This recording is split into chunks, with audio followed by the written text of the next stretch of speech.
Good Friday afternoon. I'm Carla Freeman, Executive Associate Dean of Emory College of Arts and Sciences.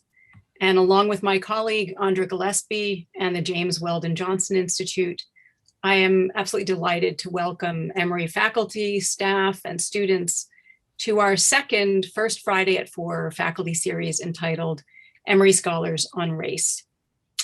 This collaboration between Emory College and JWJI grew out of conversations this past summer and fall as the country and our community responded in protest and pain to the murder of George Floyd and has attempted to grapple with our nation's history of racism.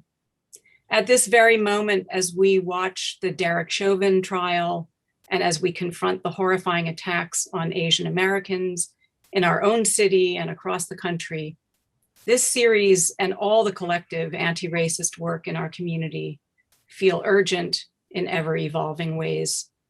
One of the many things that makes Emory such a remarkable university and such a special place in which to work and to learn is that our faculty includes some of the nation's leading scholars, artists, and voices on matters of race and social justice. In the past couple of years, we've recruited many new faculty, including some who have barely gotten settled on our campus due to this remote year of the COVID-19 pandemic. And some of these new faculty are not yet known beyond their own departments.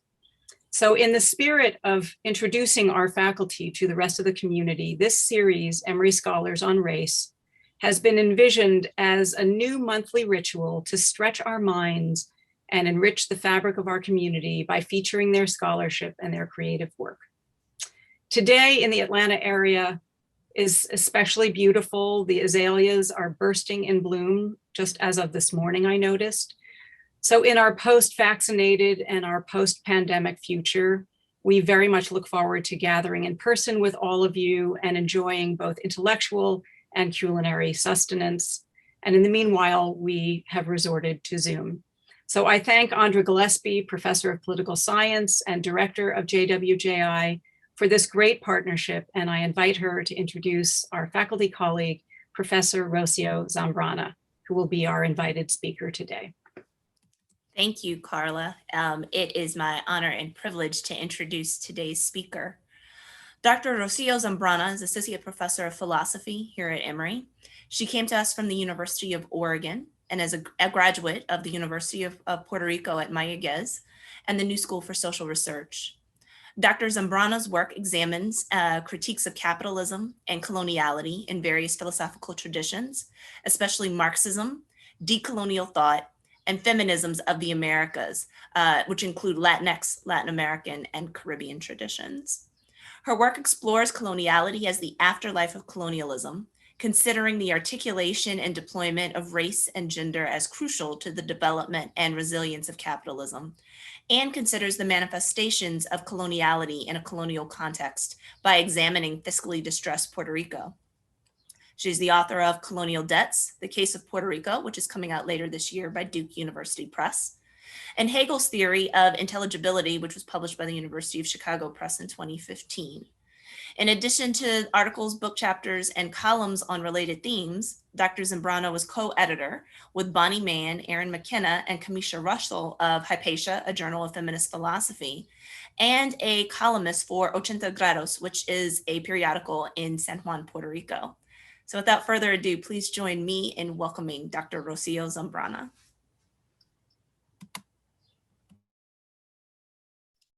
Well, thank you so much.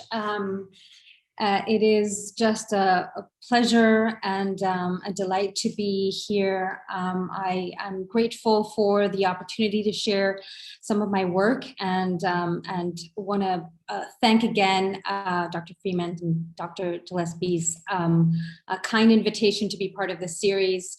I'm one of those faculty who are barely getting settled on campus and look forward to a robust gathering once we have been able to traverse the pandemic.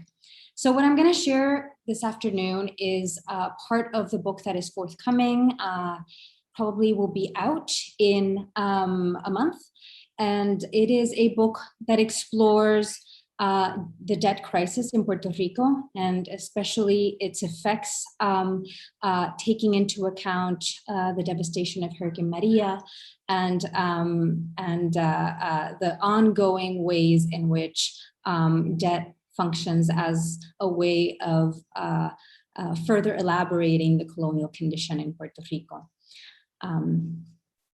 So the title is on neoliberal coloniality. This is the piece that I have chosen. And I want to start with an epigraph from Ariadna Godreau, from her book Las Propias, Apuntes para una pedagogía de las endeudadas, so notes on a pedagogy of the indebted woman.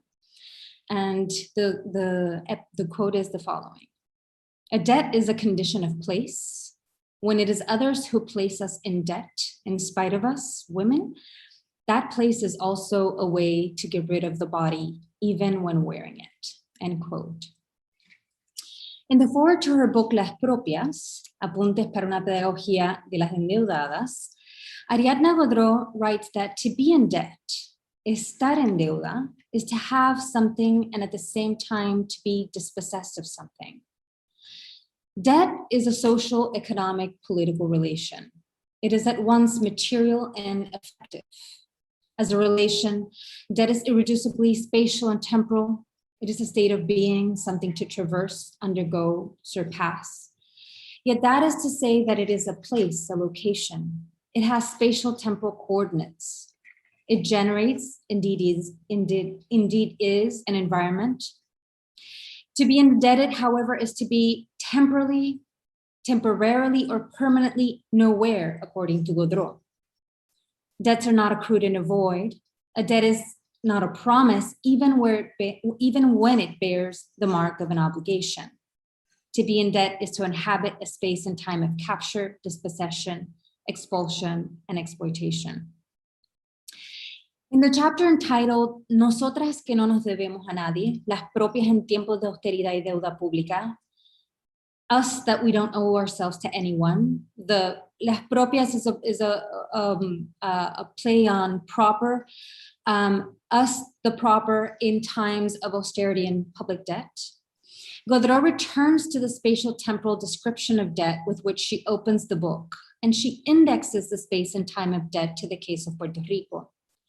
To speak of debt from the colony, desde la colonia, is to speak of and from a place that has been, she says, surpassed, superado. It is to speak from a place that appears nowhere, she says. That is to say, debt structures space and time itself. The colony, she writes, takes place or happens, transcurre, in repeated acts of capture. In the case of Puerto Rico, the colony is that which appears nowhere, she writes, that which has been surpassed in discourse and practice, that which is substituted by the post-colonial. The colony is that which is abandoned by everyone, todas y todos, except by those who keep finding how to exploit it, end quote. Maurizio Lazzarato argues that debt functions as an apparatus of capture, predation, and extraction, intensifying a neoliberalism reconfigured by the financial crisis. Debt intensifies the neoliberal project on two counts, as we'll see in a moment. Neoliberalism turns the state into an apparatus of capture that serves the rich, corporations, and creditors through tax cut, tax exemption, and just the creation of tax havens. But debt expands the shift by externalizing the debt of banks, firms, and the state itself. It intensifies the shift by burdening individuals who must take on debt to meet basic needs, such as housing, healthcare, and education, and who must bear the burden of public debt through regressive taxation and austerity.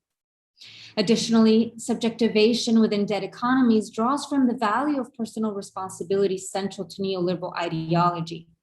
Neoliberal subjectivity is no longer a matter of homo economicus as entrepreneur, however. It's a matter of assuming and repaying debt accrued in consumption and shifted onto populations through regressive taxation and austerity. The entrepreneurial subject is necessarily an indebted subject. Indebtedness, however, is a form of abject subjectivity. The indebted man, she explores, is a failed neoliberal subject, a failed enterprise. He is bound to the fate of capital through his failures. In Puerto Rico, an unincorporated territory of the United States, the debt crisis binds subjects and populations by establishing that they are failed economic agents parasitic on supposedly federal handouts.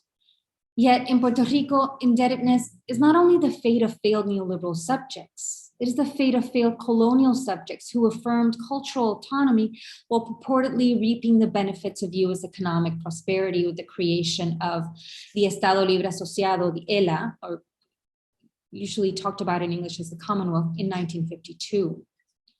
As an apparatus of capture, debt is a form of coloniality, I want to argue, recalling Aníbal term. Minimally, colonialism refers to a form of juridical political subordination or control. Coloniality, in contrast, refers to a race, gender, class hierarchy produced by a colonial history, but one that exceeds colonialism as a juridical political project. To speak of coloniality in the colony, from the colony, to recall Gaudreau once more, is to locate oneself within the no place of colonial debts allegedly surpassed by the creation of the Estado Libre Asociado. It is to track the effectivity or the ongoing work of coloniality within the spatial temporal coordinates of the fiscally distressed colony. This means, however, that it is to track the precarity in the indebted colony along race, gender, class lines. That debt reinstalls Puerto Rico's colonial status by actualizing, and by that I mean updating, race, gender, class, and altered material historical conditions becomes clear when one considers the necropolitical effects of austerity implemented in response to the crisis. In contrast to Lazzarato, who offers an account of the making of the indebted man, Gaudreau offers notes towards a pedagogy of the indebted woman. Such a pedagogy elucidates the relation between debt austerity and coloniality. The, as she puts it, cartography of debt that this pedagogy allows maps the production of a doubly abject subject central to the work of neoliberal coloniality. As an apparatus of economic capture, predation, and extraction, debt actualizes and intensifies the work of race, gender, class by positing bodies and populations as disposable. Debt allows the deployment of austerity as an injunction to pay, marking culpability. The injunction to pay actualizes, indeed updates the work of race, gender, class, intensifying its effectivity in the unequal distribution of precariousness, dispossession, and violence.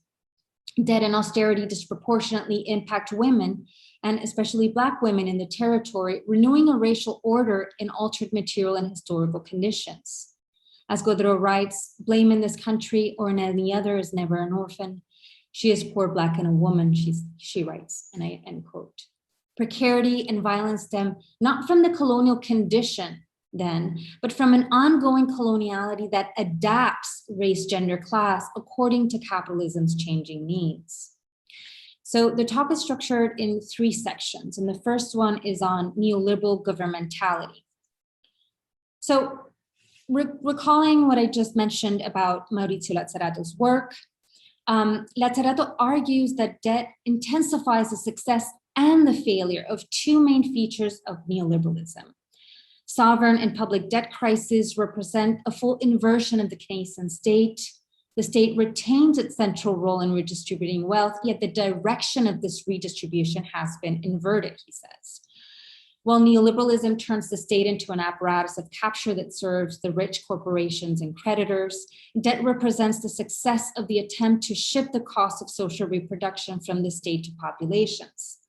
Yet debt expands and intensifies this shift by externalizing not only the cost of social reproduction, but also private and public debt, the debt of banks, firms, and the state itself.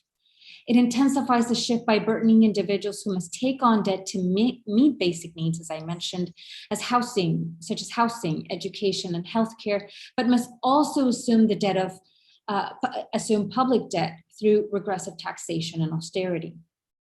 Debt crises represent at once the fulfillment and the failure of the value of personal responsibility. since the neoliberal subjectivity here is no longer a matter of responsibility for oneself as an enterprise, but rather of assuming and repaying debt, a debt accrued in consumption and debt shifted onto populations by the state. On the one hand, the entrepreneurial subject is necessarily an indebted subject. He can only function as human capital by taking on debt. But on the other hand, indebtedness articulates a form of abject subjectivity, since the indebted man is here as failed subject. In debt crises, indebtedness is tantamount, and especially unpayable debt is tantamount to culpability. The subject of debt is the subject of guilt. As culpable, subjects and populations are bound to the logic of capital through their purported failures. So Letterato follows Michel Foucault's analysis of governmentality, tracking the form of government and modes of subjectivation distinctive of neoliberalism reconfigured by the dynamic of credit and as a debt economy. Letterato draws from Deleuze's axiomatics, though, to theorize the actualization of finance as a dual movement, a movement of abstraction or deterritorialization, but also as a movement of concrete realization or reterritorialization. This dual movement accounts for the institutional reconfiguration implied by the hegemony of finance. Financialization first requires a process of abstraction, freeing up value creation from the confines of territory, sovereignty, and nation, and thus from the qualifications of production and labor. So it's a matter of decoding in which, economic codes, political codes, and that govern social relations and Fordism are destroyed. It's a matter of mobility and therefore kind of a process of destruction through disarticulation. But most importantly, the actualization or the work of finance requires a reterritorialization. Finance nestles what it liberates in other apparatuses of power. So reterritorialization is a movement of destruction, given the specific ways that such apparatuses land, to quote Veronica Gago and Lucy Caballero. So in financial and post-financial crisis, reterritorialization exploits regressive features of capital expansion that appears not as assisting the creation of value, but rather unpayable debt itself appears as a site of value creation and extraction. So axioms in the Deleuzian paradigm define principles and shape economic policy. They articulate the technocratic state guided by crisis management. And key here is taxation and austerity. Taxation is the apparatus by which wealth is captured in relation to current revenues within the credit dynamic, while austerity serves as an injunction to pay. Debt itself captures through taxation, so regressive taxation for populations, reduced taxation and tax exemption for rich creditors, and corporations. It binds subjects and populations through austerity, reduced or altogether eliminated essential services. Forms of subjection through subjectivation are crucial to the work of debt. As an injunction to pay, austerity requires a production of a culpable subject. The indebted man is a regressive figure, Letterato argues. So he failed to live up to the promise of neoliberal subjectivity, the self as enterprise. Unpayable debts restrict the promise of creativity, innovation, flexibility that self-management made possible in the first place. They capture the future, possibility itself. The indebted man failed to capitalize on his investments on the assistance of credit and debt itself. So far from autonomous, unencumbered, sovereign, unpayable debt establishes him as dependent, as fundamentally bound. His failures are thereby individualized. They don't index a system of social labor, but rather points to an irresponsible individual who has made faulty choices and who displays corrupt behaviors. Unpayable debt thus indexes an undisciplined and corrupt individual. This is an abject subject responsible for the failures of the neoliberal project. Austerity, then, in Letterato's account, is an opportunity for expiation.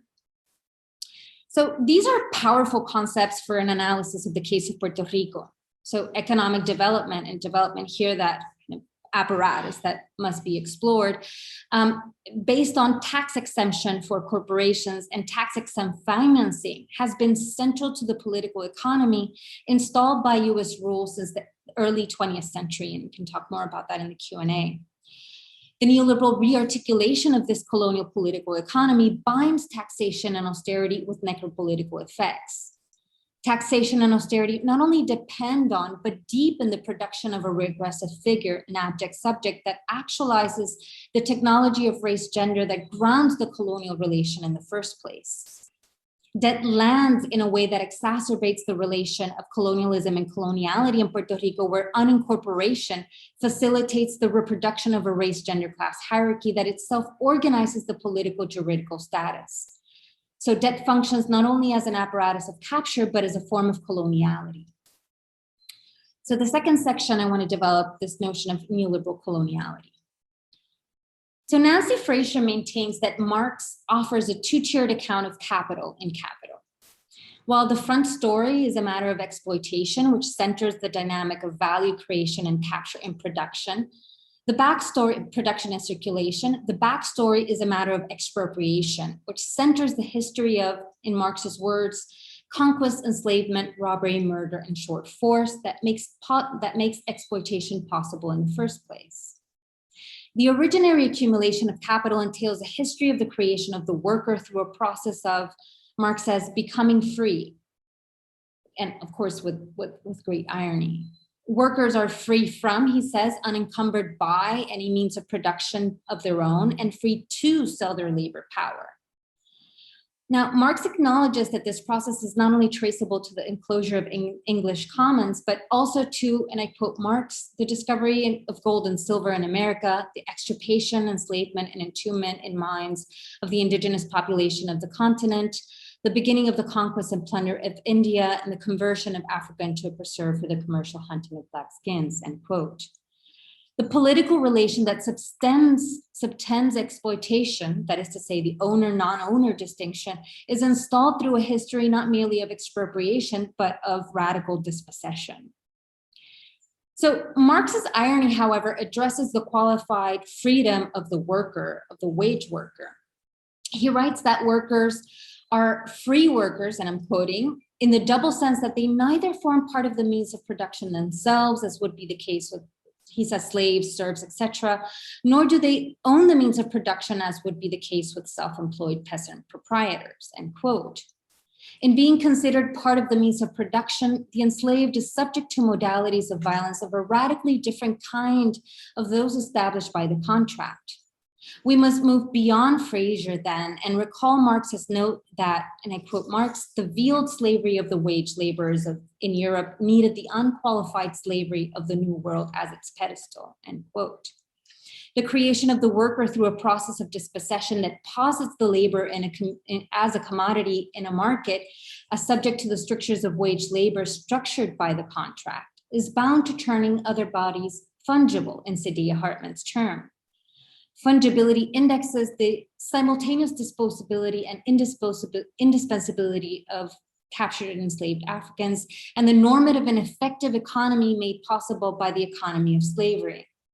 Distinct from the strictures of wage labor, she says, I'm quoting Hartman again, the dispossessed body of the enslaved is a surrogate for the master's body, since it guarantees his disembodied universality and acts as a sign of his power and domination, quote. In the context of emancipation, she argues, this relation is retained rather than eliminated in the rights of man and citizen and in wage labor. Hartman rewrites Marx's quip on freedom accordingly.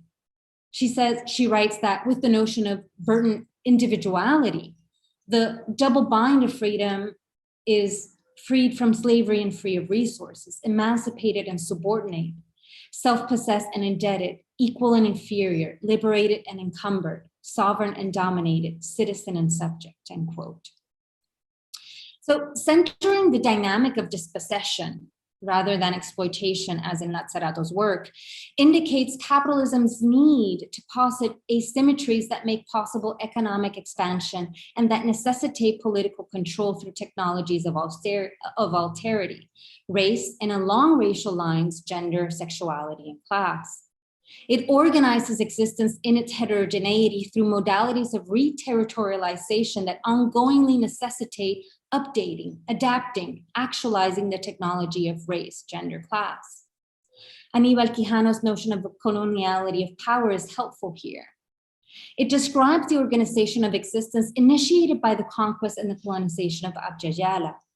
It describes the continuous productivity of a system of racial classification that articulates heterogeneous but simultaneous forms of work, sex, gender, subjectivity, and authority. For Quijano, race is the central technology in the installation of this world, since it is a key axis in the organization of labor. Racial categories are not only produced, but function to distribute who is exploitable versus who is fungible, who has access to wage labor and who is subjected to forced labor that depends on modalities of violence that exceed a productivist paradigm. Race functions as a central technology in the installation of the modern world then, producing different modalities of violence necessary for a well-functioning capitalist system. Now, Maria Lugones's critique of Quijano argues for the significance of gender, pointing out that race/gender is the central technology of the installation and ongoing actualization of the modern colonial world. The coloniality of gender elucidates that race not only organizes labor, but also sex gender, installing the very category of woman as bound to bourgeois whiteness. This gender norm, woman, produces alterity as well as otherness in positing racialized bodies, sexualities, and forms of relationality that cannot embody the norm, as Selenis Rodriguez argues. As such, these bodies and populations are subject to forms of labor, authority, violence beyond those articulated by the race-gender norm and exceeding a productivist paradigm. For Rodriguez, the colonial modern gender system produces obscure versions of the gender norm that subtended. The coloniality of gender names the update in how the race-gender norm posits incomplete subjects, partially human, as she says. It actualizes the content of incompleteness, partiality, in reference to a race-gender norm replenished in light of altered material conditions. Rita Segato rejects the basis for Lugones's critique of Quijano, and we can talk about that in the Q&A, developing an account of coloniality of gender as well. But what I'm interested in is Segato's understanding of coloniality as the capture, actualization, and intensification of a hierarchy, and especially her thought that race-gender produces distinct modalities of dispossession and especially violence. For example, she argues that in the context of neoliberal capitalism, what she calls the apocalyptic phase of capital, territoriality is exercised on women's bodies. In her work on femicide, which I will return to later, bodies are marked as women by being marked as territory in an updated economy of capture organized in light of the racial norm.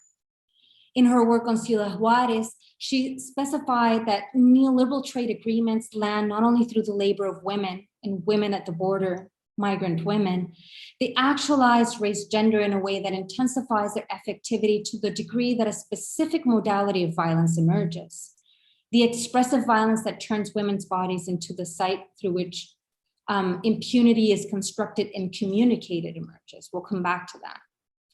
So debt lands not merely exacerbating racial gender violence, I want to argue. It reinscribes it, it actualizes or updates it, it rearticulates its differences and intensities. Debt operates as a form of coloniality, doing more than capturing value, land, the body, sensation itself along racial lines. It actualizes race gender, initiating new or altered modalities of dispossession and violence. Yet it thereby also indexes sites of and modes of interruption, disobedience, and refusal, which I explore at length in my book. The modes of the decolonial praxis in the territory, in the colony of Puerto Rico, that seek to interrupt the work of debt. So the third section is on a cartography of debt. So in Las Propias, Adriana Godreau speaks of debt, to recall, from the colony, desde la colonia. The colony, to recall again, takes place or happens, transcurre, in repeated acts of capture. Indebted life, she writes, is the continuation of colonial life. In the case of Puerto Rico, the colony is that which appears nowhere, that which is substituted by the post-colonial, if you recall. To speak from the colony of Puerto Rico is to speak from a place, she says, abandoned by everyone except by those who keep finding how to exploit it. It is to speak from a no place, un no lugar. To be in debt, estar en deuda, is to be located in a time and space of capture, dispossession, expropriation. A cartography of debt locates, ubica, bodies and populations in the no place of debt. It maps being placed in the no place of debt, being occupied by debt. It locates, she says, colonial power. It tracks the productivity of coloniality, I want to argue. This cartography maps where debt lands, the way it updates and reinstalls race, gender, class, the modalities of violence such actualization produces. This mapping, however, is done, she says, knowing that we do not owe ourselves to anyone, end quote. So a debt is a condition of place, Godreau argues. When it is others who place us in debt in spite of us, she writes, that place is also a way to get rid of the body even when wearing it, aunque lo llevemos puesto. Godreau's conception of body, cuerpa, and she uses feminist activist language of cuerpa, feminizing the term cuerpo. Her notion of the body, cuerpa, is crucial. In a footnote, she writes that with the term cuerpa, she understands the, quote, nominal, material, spiritual, and political entity from which we situate ourselves when we identify as women or at the margins of the coordinates traditionally demarcated for bodies, genders, and sexes, end quote.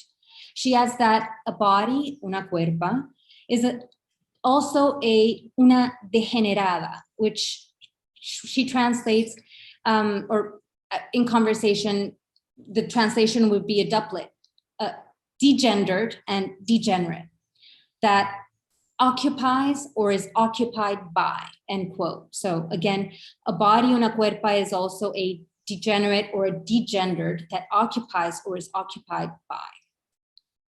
The latter is key. Una cuerpa is not merely the material symbolic site of women, cis and trans. It is a site of occupation that produces race, class, binding the category of woman to bourgeois whiteness. But it is therefore also a site of the subversion of or refusal of material and symbolic or normative occupation itself. In contemporary Puerto Rico, what is announced in the body territory, but here more precisely the body colony of woman, is a continuation of colonial life through debt. But it is also the site of taking back, refusal, and subversion. Austerity, to recall, functions as an injunction to pay. It binds debt and guilt, turning debtors into culpable subjects that must pay.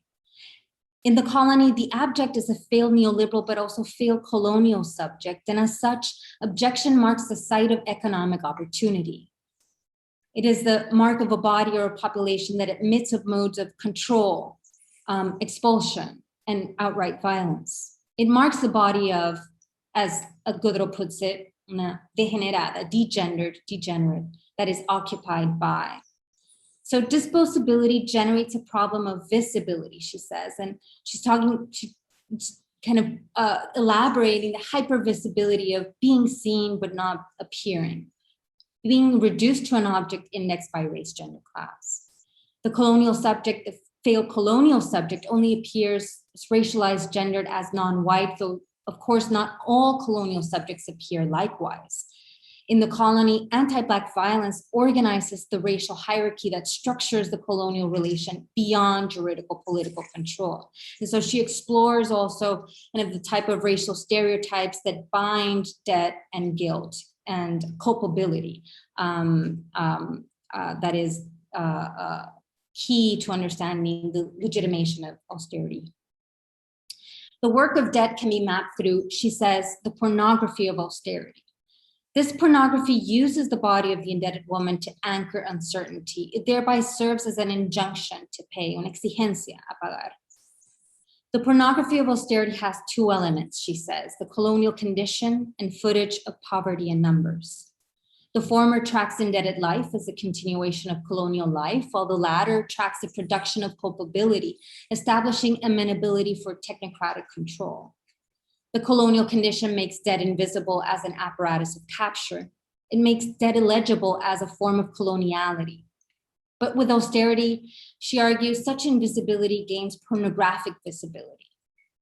She focuses on the double invisibility that results from Puerto Rico's juridical political lack of sovereignty, especially in the context of the institution of a fiscal control board through the 2016 federal law Promesa. Yet the double invisibility of Puerto Rico's colonial condition gains pornographic visibility in austerity. It is exposed in the reduction of the lived experience of the indebted woman to photos and numbers, she says, to the journalistic picture and the statistic amenable to technocratic control. This reduction exposes induced poverty and very interestingly, she says, a poverty that actually must be understood as vulgar because it is induced. The hypervisibility gained in photos and numbers makes possible mapping the work of coloniality. Godreau maps debts landing on women, especially, and centers Black women in the territory accordingly. Photos and numbers feed the controlling image of the welfare queen in Puerto Rico, so the creation of racial stereotypes in Puerto Rico. She discusses two examples, but I'm just going to mention one. 2016 New York Times article that portrays Puerto Rico as a showcase of the surreal, where patriots shop at Walmart and unemployment is coupled with a purported unwillingness to harvest coffee. The photos that accompany the article portray, she writes, principally women, resting, sitting, hungry, unoccupied, never working. This is an imaginary of debt, she says, that insists on the legitimacy insofar as it feminizes the face of the bully, happiness, the culpable. Poverty is situated in a refusal to work, a defiant refusal. Women are at the same time hungry, resting, happy. They become the image, indeed the face of a colonial condition maintained by these women. These women are purportedly complicit with the colonial relation by depending on federal handouts, welfare in the creation of the stereotype. This dependence couples hunger and happiness. These women are culpable of their own fate. Hypervisibility is constructed through the photo, indexing a culpable subject, material conditions for life itself to be cut in austerity. In a chapter entitled Esta tipa es una yal, el chiste, la pobreza y la negritud sin retorno, Godreau discusses the production of female Blackness in Puerto Rico in the criminalization of poverty through a reflection on the stereotype la yal. Black women are posited as, she says, cuerpa mantenida, maintained body on welfare. In Degradando la Yal, Racialización y Violencia Antinegra en Puerto Rico, Katsilla Ariz Rodriguez Velázquez explains that the stereotype la Yal is a stereotype of poor racialized women living in public housing. So we should recall Zaire Dincy Flores's landmark work, which shows that public housing is key for the production of race in Puerto Rico, especially through the criminalization of poverty. The latter draws from a long history of anti-Blackness tied to slavery and made invisible through an ideology of lo criollo that has dominated discussions of race in Puerto Rico.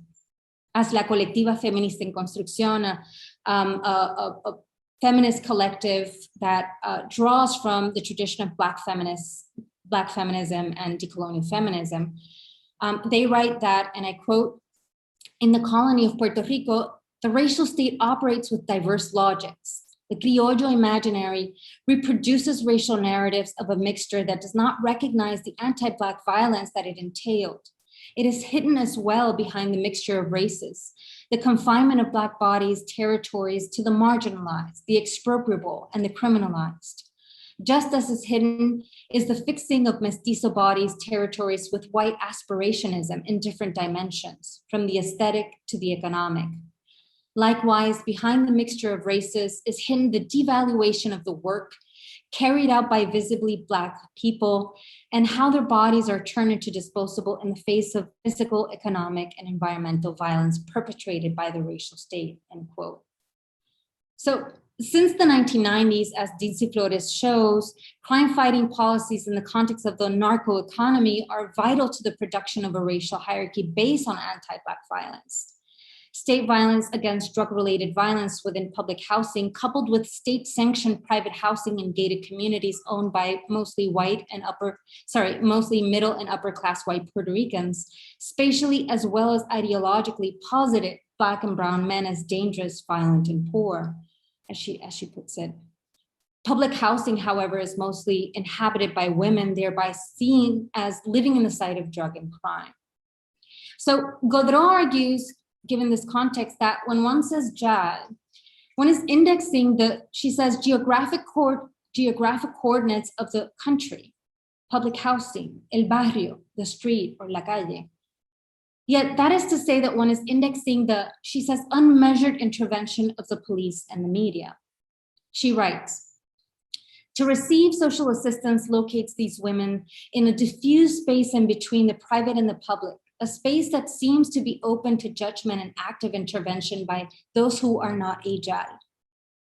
If feminist geographies begin with the body, la cuerpa, the first space of poor Black women in the country, el país, is that of an occupied zone, una zona ocupada, end quote.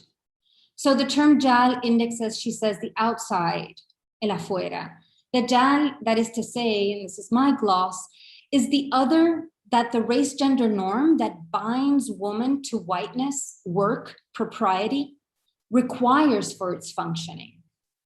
To map the geographic coordinates of the country then is to track the operation and actualization of whiteness in its ongoing need to shore itself up by producing modalities of anti-Black violence. As Rodriguez Velázquez argues, the JAL must be thus understood in the impossibility, but also the refusal to embody the race class norm that establishes propriety in terms of white bourgeois ethics aesthetics, cis heteronormativity, and the nuclear family, and the, she says, advanced, civilized, on the way to progress, end quote. So debt and austerity intensify a second modality of race gender violence. And this is, key to a lot of, very current events in Puerto Rico, namely femicide.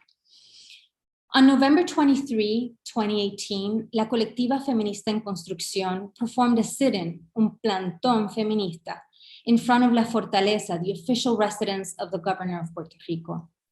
With the sit-in, La Colectiva brought an executive order to declare a state of emergency regarding gender violence on a steep rise since the economic crisis after Maria, and from the vantage point of today in the pandemic, to then Governor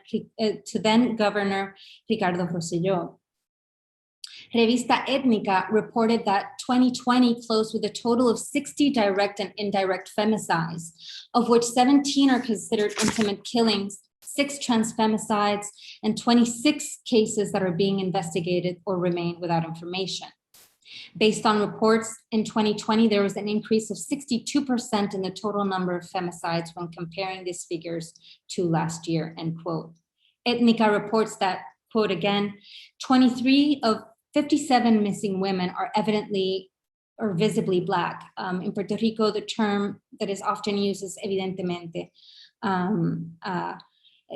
evidently or visibly Black, which represents 40%, end quote. Less than a month ago, the declaration was finally made. Chariana Ferrer Núñez, co-founder of La Colectiva, explained in 2019 that La Colectiva's intervention sought to connect information about gender violence circulating in the media and addressed by feminist organizations, making visible the systemic nature of intimate partner killings, on-process sexual assault forensics exams, and cases of domestic violence. As Eva Prados emphasizes, the impact of austerity is clear in resource allocation to address gender violence, from the dismantling of efforts to implement education with gender perspective, impunity to government and law enforcement officials with records of domestic and sexual violence, to government and non-governmental campaigns and prevention efforts. La Colectiva sought to hold the state accountable for the gaps in resources, education, and other modes of addressing gender violence and femicide. So the Colectiva's use of the category of femicide is key here. They employ the category in a confrontation with the state, aiming to capture the norms of the state by calling for a declaration of a state of emergency. The Plantón actually subverts the charge of declaring a state of emergency, subverts the state's main mechanism for installing neoliberal rationality in the colony, namely declarations of state of emergency. States of emergency. So I would argue that the declaration aims to interrupt impunity. Here, Segato's work mentioned some moments ago is helpful. Segato develops the notion of expressive violence to explain femicide, distinguishing expressive from institutional violence. From instrumental violence, where instrumental violence pursues a specific aim, while expressive violence articulates determined and comprehensible relationships between bodies, particularly around the hierarchies of a territory. Segato maintains that gender violence writes a message on a woman's body, and I add on bodies that challenge the white bourgeois, his cis-heteronormative order. That message has to do with impunity. She does not argue that impunity is the cause of femicide, but rather femicide produces or reproduces impunity. And that this impunity is not merely an institutional problem, something to be measured and through structures of accountability simply ameliorated, but rather that it's transversal, that it produces sensibility itself. Expressive violence is part of a pedagogy of cruelty, Segato says. Every act of violence as a discursive gesture, she writes, bears a signature. The necropolitical operation of coloniality is clarified in femicide's display of vertical power.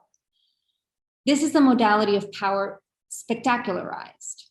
Important here is not the subject that signs a toxic, violent masculinity or patriarchy itself. Crucial here is the message to peers, she says, that expresses itself in impunity, an impunity that manifests itself when the neighbor, as well as the state, remains silent in the face of gender violence. It is here that we find the subject that signs, dispersed, although at the same time precise. This is the horizontality of gender violence, according to Segato, one that cannot be separated from the vertical deployment of sexist violence, violencia machista. Such horizontality manifests a cruelty at the level of the sensible, a sensibility trained to, she says, el no vincular, the non-binding. So in closing, the colony is no place except for those who keep finding how to exploit it to return to Godreau. The colony, she writes, is never a safe space. For women, it is a hostile territory, qualified, matizado, by the increase of gender violence, precarity, the criminalization of protests, and the impunity, and here she's mentioning a specific case, the impunity of a public official who raped women and of a church that prays for him and his family. The island is no home. La isla es un no hogar, she says. End quote. The no place of debt is nevertheless the location from which to interrupt the colony, the operation of coloniality.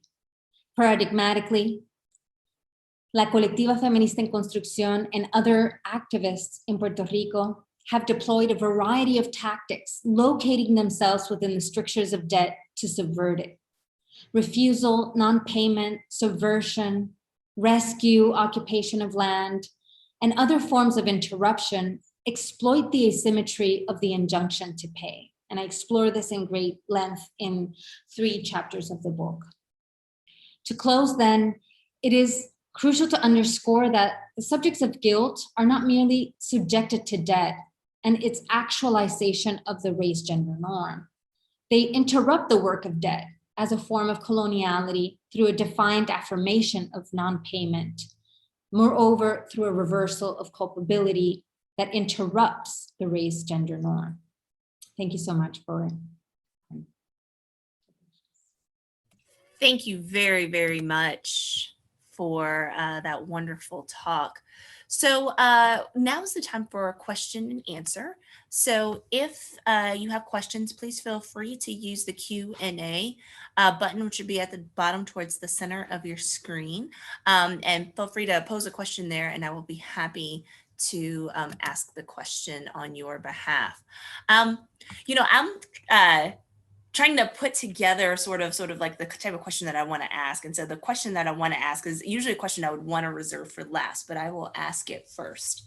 So what is the remedy to the problem that you've identified, in particular for Puerto Rico? Should it be independence? Should it be statehood? Should, it be some type of more equitable benevolence, even though I know that that is paradoxical and probably, unsustainable in and of itself? What should we do? Yeah, that's, that's a great question. I have, I'll say two things.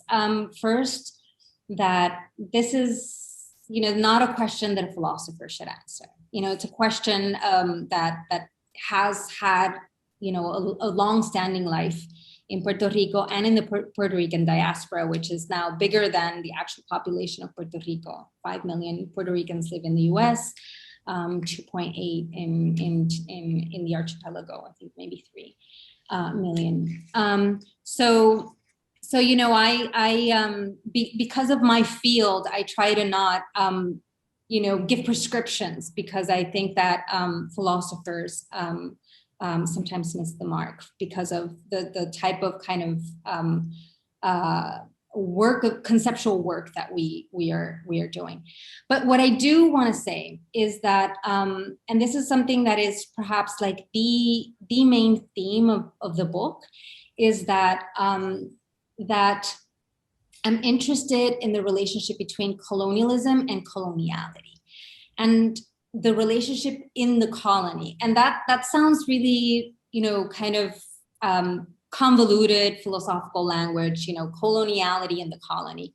But what I want to point to is that, colonialism is a form of juridical political relation, in this case, the territorial status that might be undone through statehood or through independence.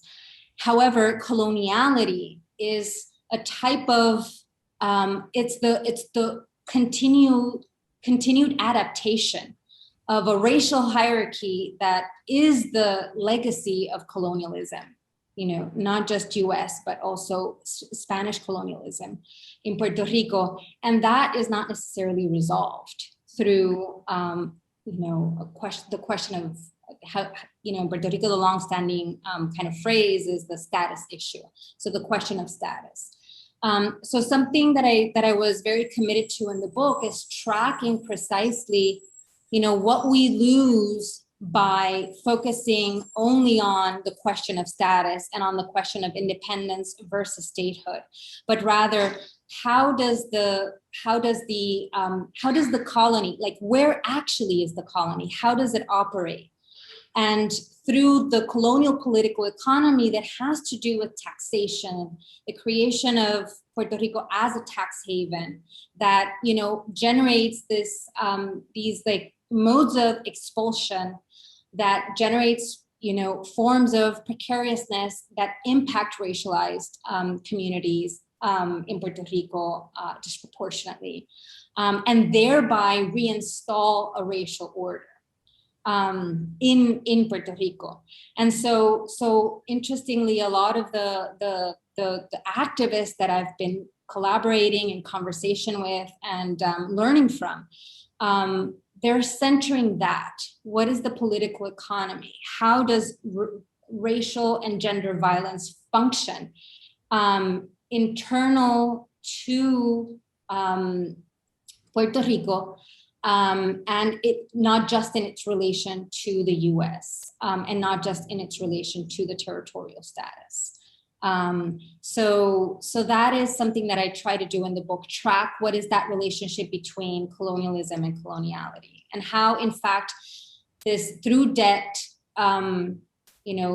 the actual colonial condition is reestablished through the imposition of a fiscal control board, for example. But its actual effects are the ways in which, again, it is both permitted by, but also replenishes una élite criolla, like a local elite, its relationship to the U.S., different investments, and so on. Let me ask one follow-up question. As you were talking, I was thinking about sort of the portability of your theory and how it might apply in other contexts in the United States. And some of these are historical and might not be rooted in the same type of indebtedness that, we would talk about today. But how, and I guess I am speculating about what this would look like. So at first I was thinking about, okay, what would Puerto Rico look like if it were the 51st state? And we were comparing it to states that often end up at the bottom of the scale sometimes when we're looking at key kind of, economic indicators. So, people, always sometimes pejoratively make jokes about places like Mississippi or West Virginia. But then I also thought about, former colonial outposts that are off the mainland that, eventually became states, and perhaps the closest analog might be Hawaii.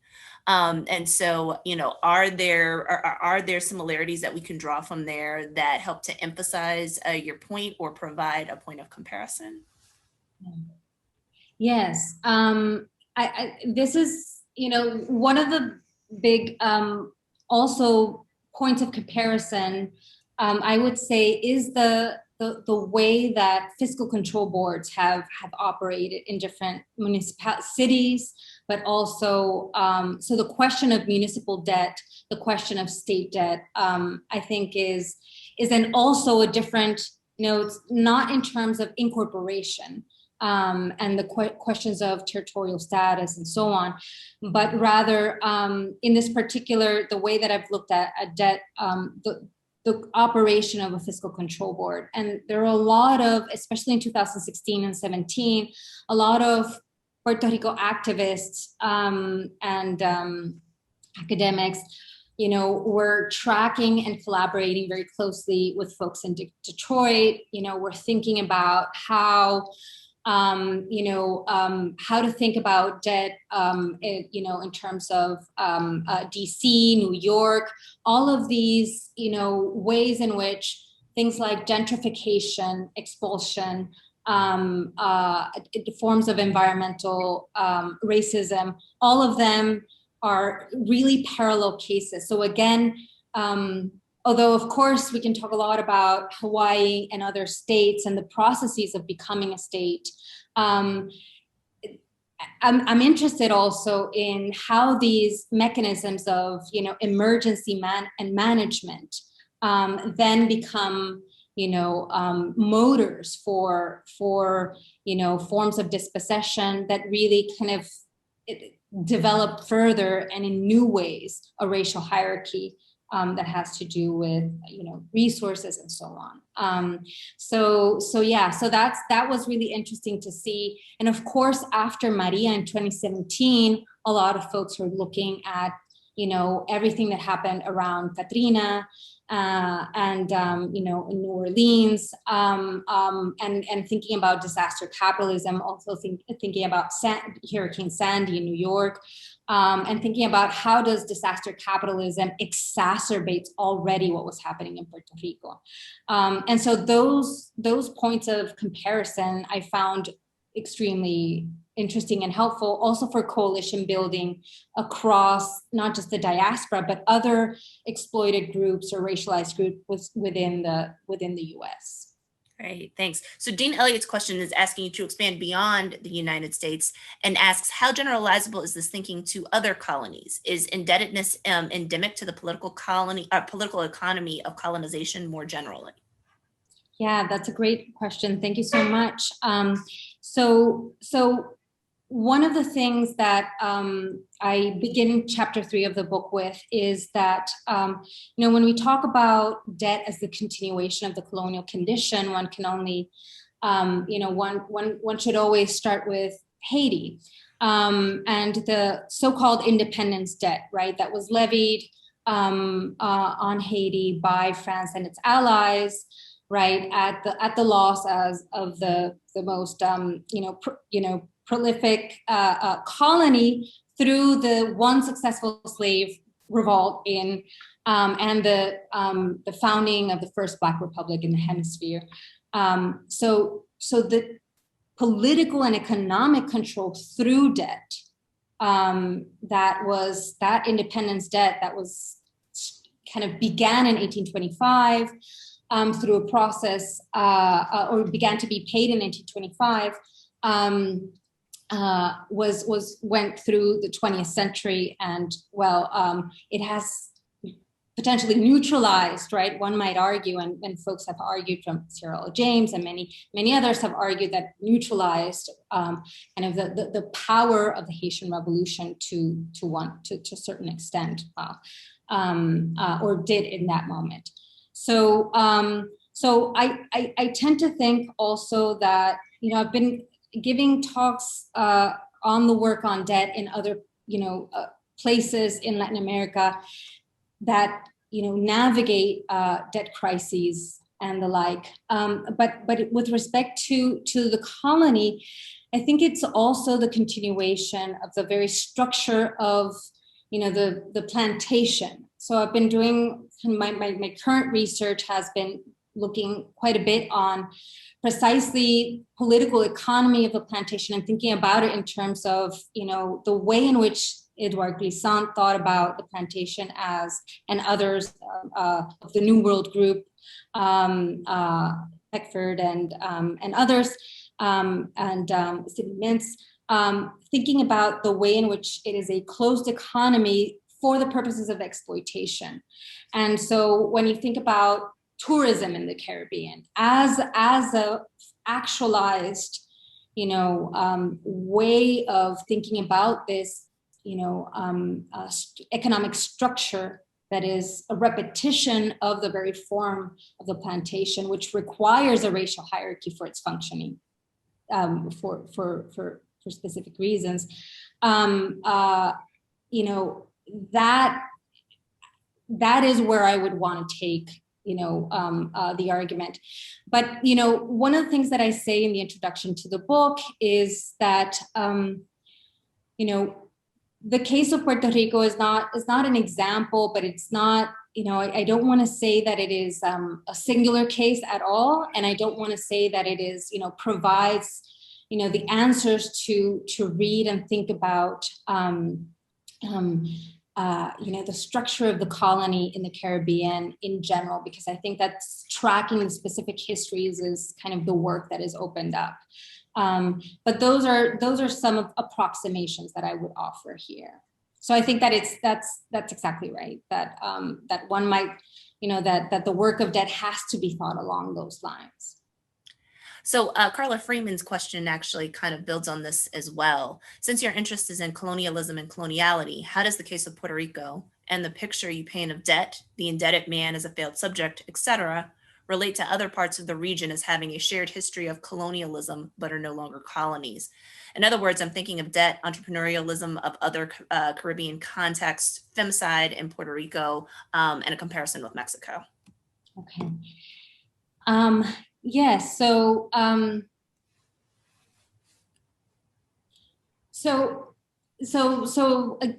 so I would just kind of expand on my response to Dean Elliott, that precisely, to think about, I've been collaborating as well with someone, Veronica Gago and Lucy Caballero, and the way that they talk about debt in Argentina. I've been working quite a bit as well with folks in Colombia. And of course, there's, the collaborations in Puerto Rico with folks in Haiti and other places in the Caribbean. And, the way that I think that debt, operates, that I'm interested in here, has to do with the type of political economy that it reproduces. And in the case of Puerto Rico, very importantly, because there's the structural adjustment programs, IMF, the relationship here, the analog would be something, the Fiscal Control Board that was imposed by the 2016 federal law, Promesa. So debt as a form of political control can be, explored in the region in its heterogeneity, but in its, way in which it functions as a form of political control and as a form of, a continued extractivism beyond the extraction of natural resources in Veronica Gago's terms. I've been very interested also, and this part of the talk kind of explored this, the question of taxation and the way in which Puerto Rico, in the context of the debt crisis, and especially after Maria, tax exemption has been the pillar of economic development and infrastructural development after the collapse in 2017 as a result of Hurricanes Irma and then Maria. And so tax exemption at the level today, it has been a long history from the 20th century. We have already in 1906 in US Congress, there was a discussion about precisely tax exemption for developing infrastructure in the territories. And in 1917, it begins, its kind of life in Puerto Rico as kind of triple tax exemption on bonds. And throughout the 20th century, the project of industrialization with Operation Bootstrap in mid-century and so on, they all kind of coupled tax exemption for, attracting foreign investment, but the profits necessarily escape, not being reinvested in the territory, and of course not actually supplying a kind of a full-blown solution to unemployment. Therefore, you have, the patterns of migration to the US have always been part of economic boom and economic, downturn in Puerto Rico. And now we're seeing that, at a different level, in a different area. So not just attracting different industries, but also in the realm of real estate. And it functions as another way of having both, tax exemption for attracting, foreign investment that, is functioning as a way of, expulsion and, through the realm of real estate, questions of property, and there are a lot of really interesting ways of interrupting that have been happening in Puerto Rico through kind of squatting practices that have a long-standing tradition as well in Puerto Rico. So I see those as interesting. Again, this question of the political economy, that debt in fact continues but rearticulates in these new conditions. And one is the realm of taxation, tax exemption, the creation of tax haven. And of course, then you have a huge relationship to the Caribbean and to other places in the Caribbean, and kind of ways of articulating entrepreneurship, and kind of this new neoliberal subjectivity that has to do with resilience. And kind of the resilient subject that bears the collapse of something like Hurricane Maria on the heels of a recession, a bankruptcy, very big austerity measures, decades worth.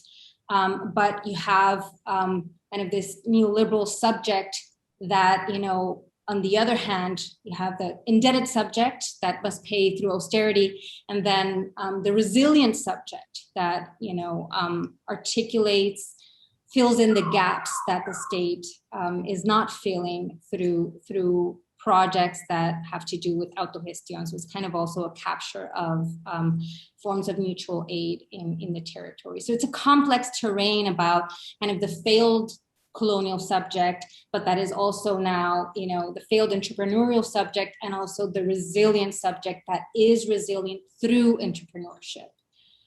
Sorry, that was a very long-winded answer, but it's a very complex terrain that I cover in different chapters of my book. No worries, no worries. Well, Carla has a bit of a rejoinder, so I'm going to ask this before I move on to the next question, and it's about entrepreneurialism. So Carla writes that the entrepreneur occupies such a different place in the political economy versus the plantation worker. For Marx, the entrepreneur occupies an ambiguous place vis-a-vis labor and capital. Debt is part of the entrepreneurial project, often to kin and not just to banks and the state. What are your thoughts about that?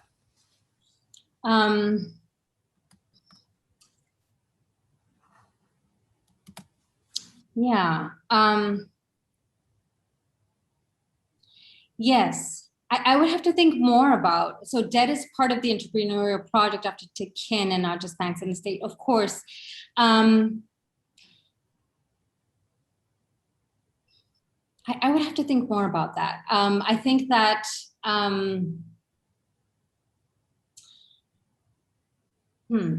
I think that there's, the way that that debt has operated in Puerto Rico is strictly, I wouldn't say strictly, but very much bound to austerity and to precisely kind of the further precarization of populations and communities that already have been, made vulnerable by the colonial racial state.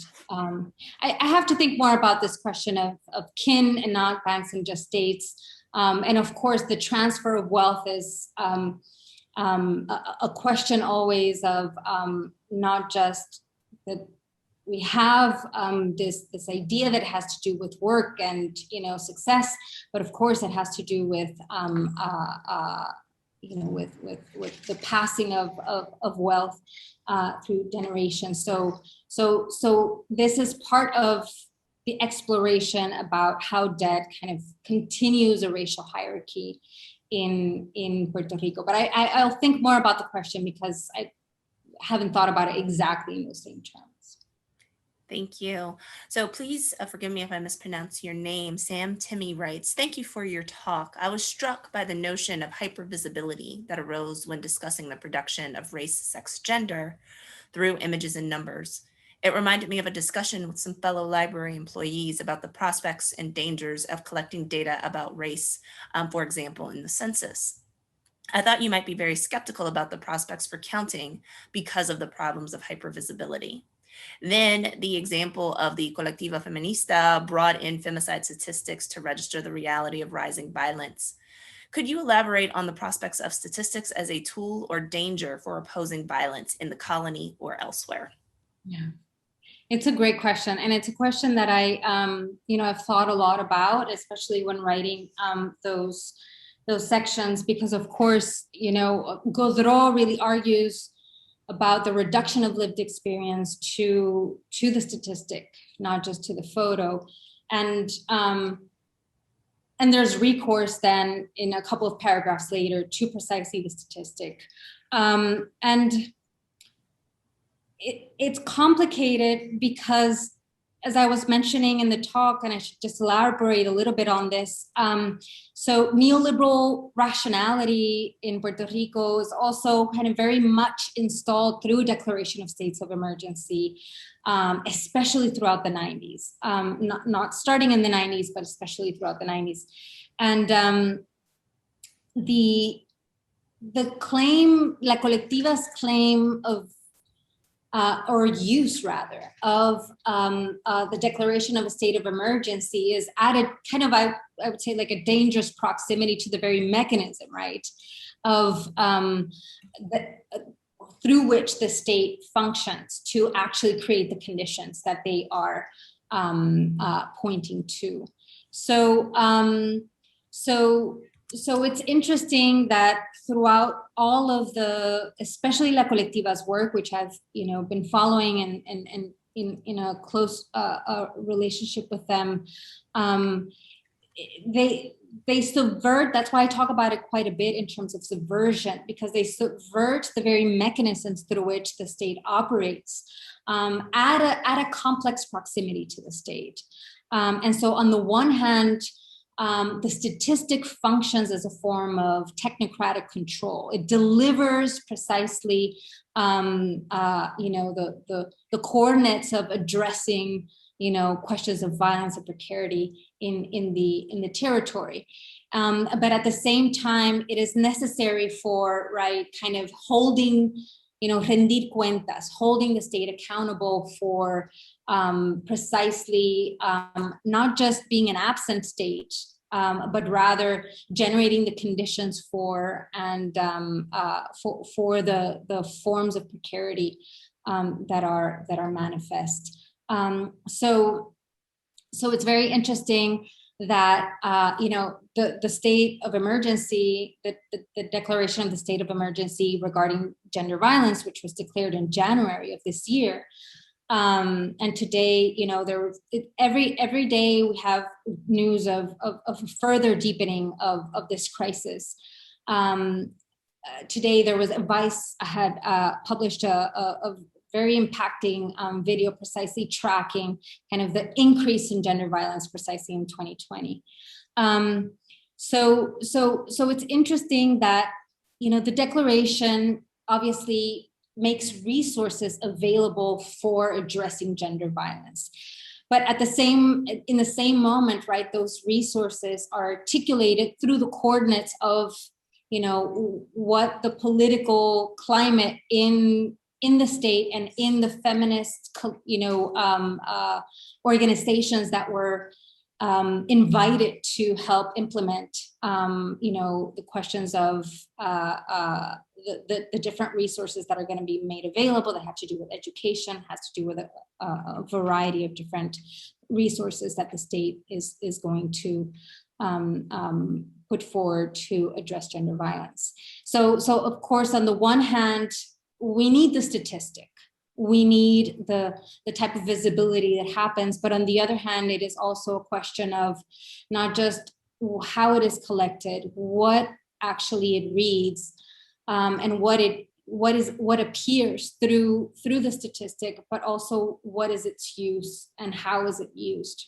Right now, there's a very big debate and very complex debate because of certain kind of struggles around against the declaration of the state of emergency by religious fundamentalists in Puerto Rico, that then kind of establish coordinates of how is the declaration actually going to be put into practice. And in fact, La Colectiva was not invited to be part of the organizations, although they put themselves forward to be part of the organizations that will actually realize the different projects that the declaration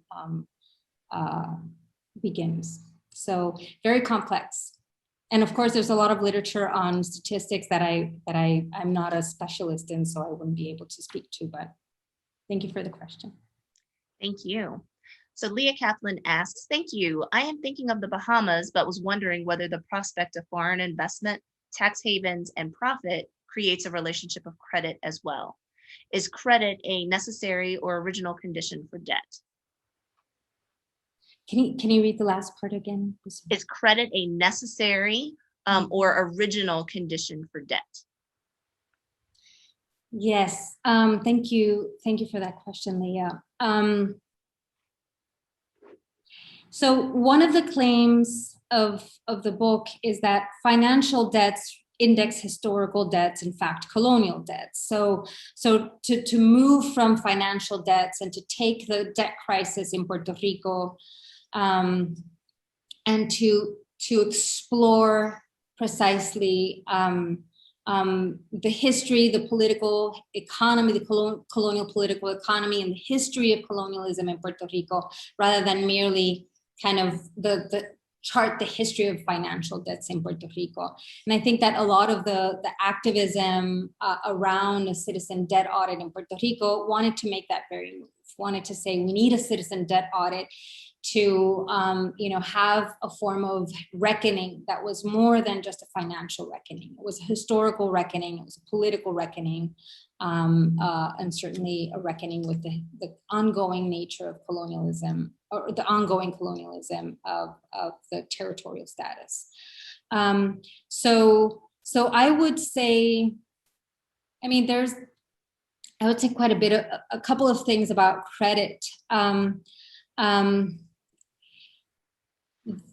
I'll limit myself to this, which is that that one of the important things that have happened within the activist scene in Puerto Rico that has been very powerful for the kind of the production of, in how we understand the debt crisis in Puerto Rico, is that there's an inversion that is made possible by the debt crisis in terms of who is the debtor and who is the creditor. And that is precisely what places us in the realm of historical colonial political debts rather than just merely financial debts. And so I think that the question of the relationship between credit and debt is a question of, both are bound up, and both emerge from the relationship of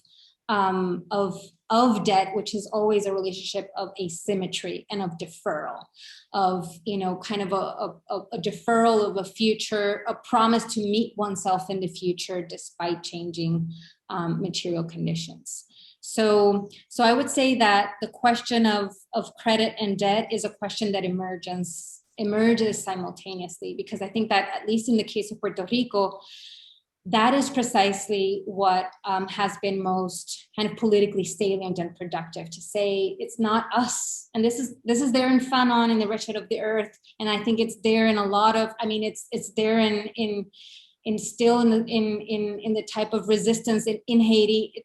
We are not the debtors, we are the creditors. So that type of inversion or subversion of debt itself is therefore also a question of the relationship between credit and debt, and who's the creditor and who's the debtor, and who owes what to whom.